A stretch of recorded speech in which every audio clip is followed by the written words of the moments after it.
বন্ধুরা, বাড়িতে সহজে কি করে আইসক্রিম তৈরি করা যায় তার একটা ছোট্ট পদ্ধতি। কিছু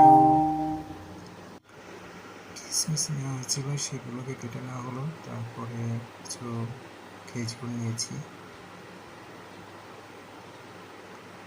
খেজুরগুলোকে কাটা হবে। কিছু আমন্ডগুলোকে ছোটো ছোটো টুকরো করে কাটা হচ্ছে। কিছু কাজু নেওয়া হয়েছে। তারপরে কিছু পেস্তাগুলোকে, এটা হলো রোস্টেড পেস্তাগুলো সুন্দর করে কুচি কুচি করে কাটা হয়েছে। এবার এগুলোকে একটা থালায় আলাদা করে প্রত্যেকটাকে রাখা হয়েছে। এতে পরে এগুলো অ্যাড করা হবে। 500 ml মতো দুধ নেওয়া হয়েছে, সেটাকে গরম করা হবে। এবার গ্যাসের দিয়ে প্রথমে হাই ফ্লেমটাকে গরম করতে হবে।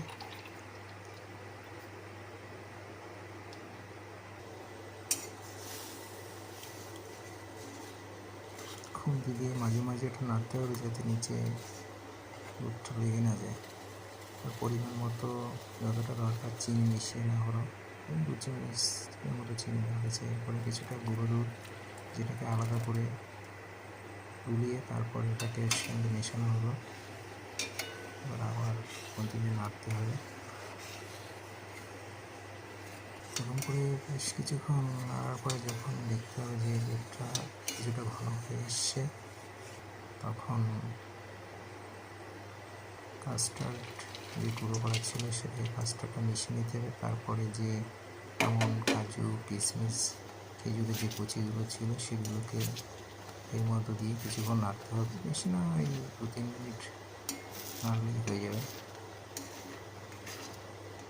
2-3 মিনিট নাড়ার পরে এটাকে ওভেন থেকে নামিয়ে ঠান্ডা করতে হবে।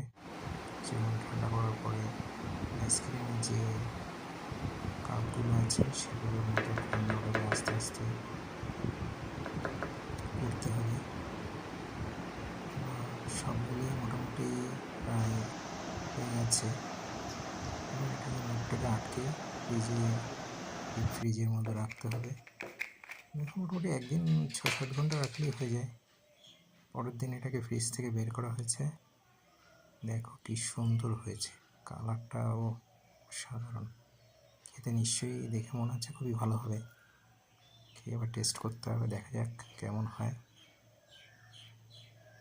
খুব সুন্দর।